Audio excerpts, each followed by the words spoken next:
Right news ప్రతిభావంతుల కార్యక్రమానికి స్వాగతం. ఈనాటి కార్యక్రమం పాల్గొనడానికి మనతో ఉన్నారు శివాజీ బోధే. సార్ నమస్తే అండి. నమస్తే. ఎక్కడ సార్ మీ స్వస్థలం? మాది స్వస్థలం ఈ నెల్లూరే చిరునామా. నేను 1973లో నేను వామపక్ష ఉద్యమాల్లో పనిచేస్తూ అప్పటి నుంచి కళాకారుడుగా నేను పనిచేస్తూ పల్లెల్లో ఇట్లే పాటలు పాడుకుంటూ లెనిన్ గారు చెప్పిన సూక్తి ఏదైతే ఉందో, మీరు నీళ్ళల్లో చేపల్లాగా ఈదుకుంటూ పోండి, ప్రజల్ని చైతన్యపరచండి, ప్రజల నాడి తెలియని వాడు ప్రజాస్వామ్యవాది కాలేరు అని. ముందుగా మీకు ఉద్యమాభివందనాలు. ఓకే, మీరు పాటలు పాడారు, మీ పాటల ద్వారా ప్రజలలో చైతన్యాన్ని నింపారు, ఉద్యమ స్ఫూర్తిని బలంగా నింపారు, వామపక్ష భావజాలాన్ని నింపారు అంటున్నారు. మరి అలాంటి ఒక పాటని ఈరోజు పాడగలరా?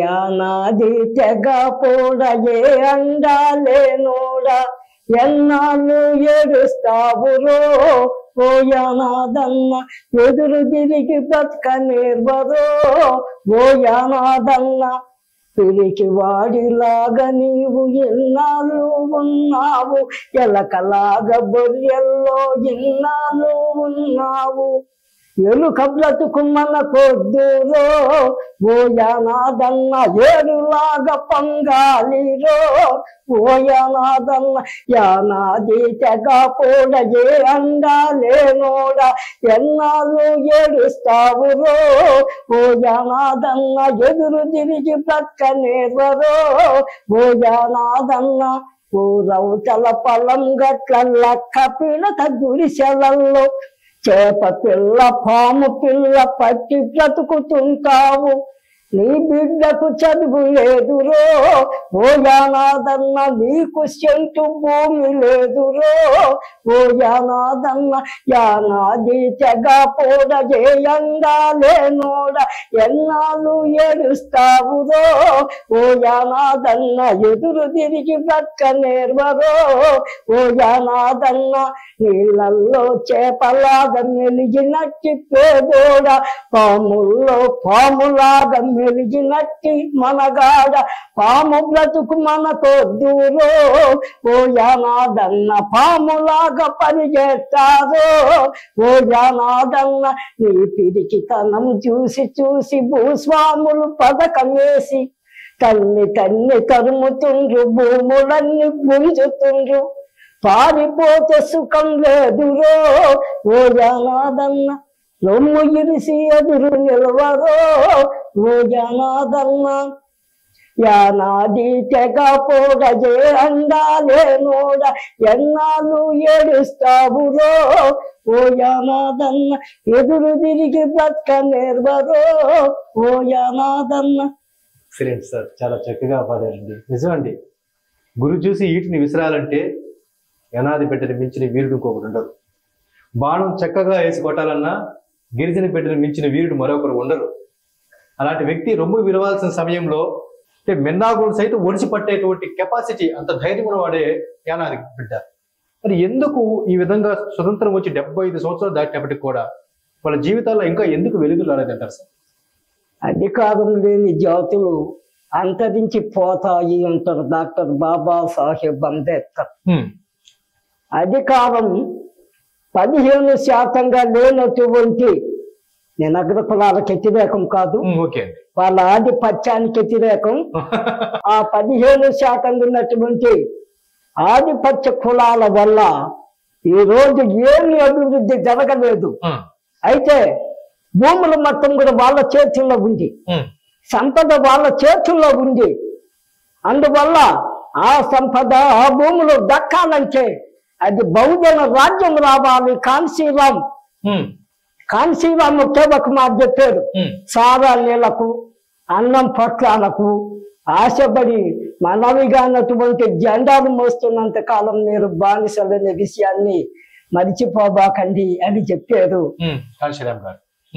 అందువల్ల ఓట్లు బహుజనులది, సీట్లు ఆధిపత్య చట్టం ద్వారా ఇకపై చల్లబంటూ ఇక్కడ బహుజన రాజ్యాధికారం కోసం నేను అంబేద్కర్, పూలే, పెరియార్ల స్ఫూర్తితో నేను బహుజన రాజ్యం కోసం నేను బతికున్నంత కాలం కూడా బహుజన రాజ్యాన్ని తీసుకొచ్చేందుకు పల్లెన తిరుగుతాను.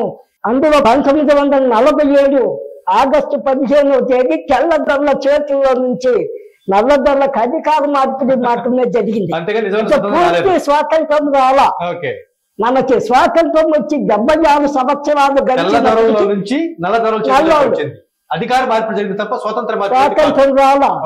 స్వాతంత్రం వచ్చి 76 సంవత్సరాలు గడిచినప్పటికీ పాలకులు మారినా, ప్రభుత్వాలు మారినా, ఎస్సీలు, ఎస్టీలు, బీసీలు, మైనార్టీలు చీకట్లో నుంచి వెలుగులోకి రాలేదు. ఈ 76 ఏళ్ల స్వాతంత్రం ఏమిచ్చిందంటే దరిద్రాన్ని మాత్రమే మిగిల్చింది. ఒకవైపు పేదరికం, ఒకవైపు అంతరానితనం, ఒకవైపు నిరుద్యోగం, ఆకలి దప్పులు ఇవన్నీ ఉన్నాయి. భగత్ సింగ్, సుఖదేవ్, రాజగురులు ఆ స్వాతంత్రం కాదు, ఆకలి దప్పులు లేని, నిరుద్యోగం లేని సమాజం కోసం, అవినీతి అంతం కోసం వాళ్ళు త్యాగం చేశారు. అటువంటి మరో దళిత బహుజన స్వాతంత్ర పోరాటానికి అందరూ సన్నద్ధం కావాలని చెప్పి కోరుకుంటూ, ఇప్పుడే కొంతమంది ఈ యానాదుల జీవితంలో వెలుగులు నింపటం కొరకు మగ్గిపోతున్నట్టు మా కులాన్ని ఆధిపత్యం తీసుకురావడం కోసంగా యానాది సంఘాల మహాకూటమిని ఏర్పాటు చేస్తున్నాం రాష్ట్ర వ్యాప్తంగా కలిసి. దీని ద్వారా ప్రజల జీవితాలు, ప్రత్యేకించి గిరిజనుల జీవితాల్లో మేము వెలుగులు తీసుకొస్తాం అంటున్నారు. అయితే నాకు తెలిసిన మేరకు మీరు అన్నారు సార్ ఇందాకే భూమి లేని వాళ్ళు అని. ఇందిరాగాంధీ టైంలో ఒక 30 సెంట్లో 20 సెంట్లో వాళ్ళకి భూములు వచ్చాయి. వస్తే వాళ్ళు ఏం చేశారయ్యా అంటే ఏ కళ్ళు చుక్కకో ఇంకొక దానికో వాళ్ళ భూముల్ని మీరు చెప్పిన విధంగా వేరే వాళ్ళకి పణంగా అప్పగించేస్తారు. అలాంటి సమస్యలు, అలాంటి భూములు పోగొట్టేటువంటి యానాదులు ఉన్నారు కొంతమంది. వాళ్ళని మా ఛానల్ ద్వారా మేము ముందుకు తీసుకొస్తే మీరు మీ ఉద్యమ స్ఫూర్తితో మీరు పోరాటానికి సిద్ధంగా ఉన్నారా?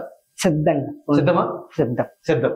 Okay, very good. Okay sir, కార్యక్రమం ముగించే ముందు మరొక ఉత్తేజకరమైనటువంటి ఒక మంచి చిన్న పాట పాడమని కోరుకుంటున్నాను సార్. జోహారం బేకరా, జోహారం బేకరా, దళిత జాతి విముక్తి నేత జోహారయ్యా,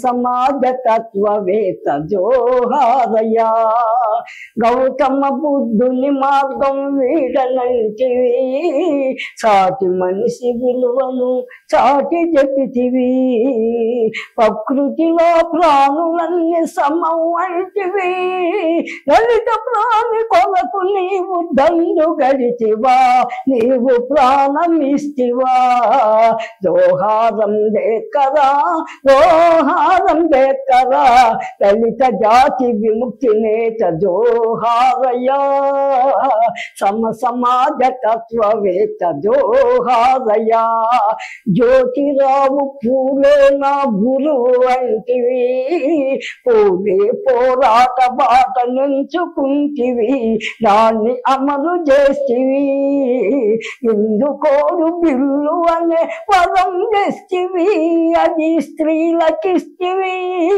స్త్రీ జాతి స్వేచ్ఛ కొరకు శంఖముదితివి, నీవు శంఖముదితివి, జోహారం బేకరా, జోహారం బేకరా, దళిత జాతి విముక్తి నేత జోహారయ్యా, సమాజ తత్వవేత్త జోహారయ్యా, కబీరుదాసు కవితలను చదువుకుంటివి, ఆ కవితలలో ఉన్ననిటిని కొనియాడితివి, సమత కొరకు మమత కొరకు సమరం అంటివి, సాంఘిక సమరం అంటివి, మనుధర్మ శాస్త్రాన్ని మంటలేస్తివి, పక్షపాత గ్రంథాలను కాల రాస్తివి, నీవు కాల రాస్తివి, జోహారం బేకరా, జోహారం బేకరా, దళిత జాతి విముక్తి నేత జోహారయ్యా, సమాజ తత్వవేత్త జోహారయ్యా, నీరు లేనిదే గప్పిగా తీరదంటివి, పోరు లేనిదే ఆకలి తీరదంటివి, విశ్వదళిత జనులకు అప్పు తెస్తివి అది దళిత జాతి బ్రతుకుల్లో ధన్యమైతివా చిరంజీవి వైతివా జోహారం బేకరా జోహారం బేకరా దళిత జాతి విముక్తి నేత జోహారయ్యా సమాజ తత్వవేత్త జోహారయ్యా నీకు జోహారయ్యా. నాకు చల్లపల్లి సుందరయ్య డాక్టర్ రామచంద్రారెడ్డి. అవును సార్, చిన్న మాట శివాజీ దేవి గారు.